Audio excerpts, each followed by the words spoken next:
The story of Daniel and his friends. The Babylonians conquered Israel, taking many of its promising young men into captivity in Babylon. The king ordered Ashpenaz, his chief official, to select from among the Israelite exiles some young men of the royal family and of the noble families.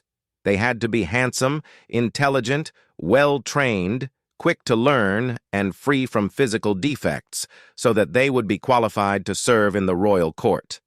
Ashpenaz was to teach them to read and write the Babylonian language. The king also gave orders that every day they were to be given the same food and wine as the members of the royal court. After 3 years of this training, they were to appear before the king. Among those chosen were Daniel, Hananiah, Mishael, and Azariah, all of whom were from the tribe of Judah. The chief official gave them new names: Belteshazzar, Shadrach, Meshach, and Abednego. Daniel made up his mind not to let himself become ritually unclean by eating the food and drinking the wine of the royal court, so he asked Ashpenaz to help him, and God made Ashpenaz sympathetic to Daniel.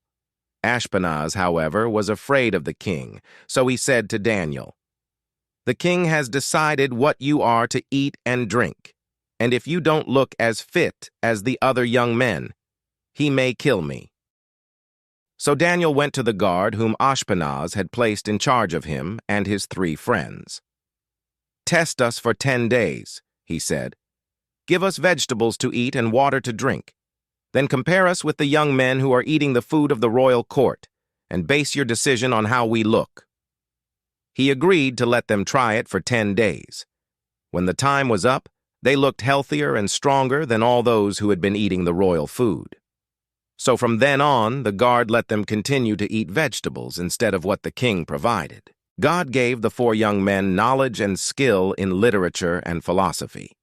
In addition, he gave Daniel skill in interpreting visions and dreams provided. At the end of the 3 years set by the king, Ashpenaz took all the young men to Nebuchadnezzar. The king talked with them all, and Daniel, Hananiah, Mishael, and Azariah impressed him more than any of the others. So they became members of the king's court.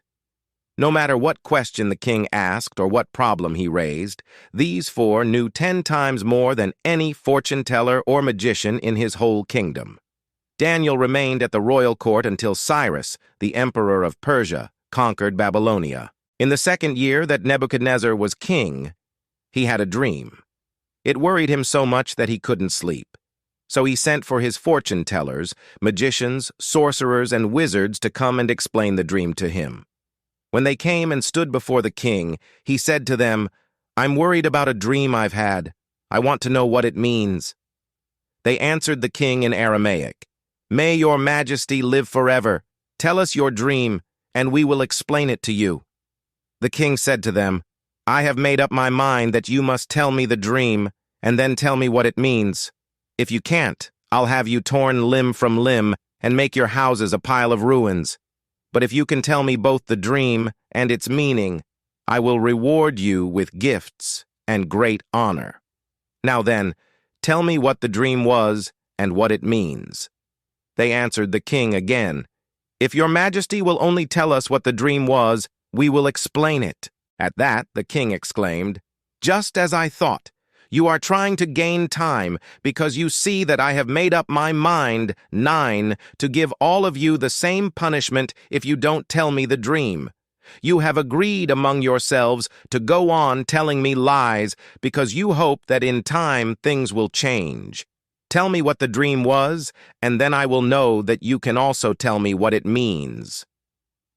The advisers replied, "There is no one on the face of the earth who can tell your majesty what you want to know.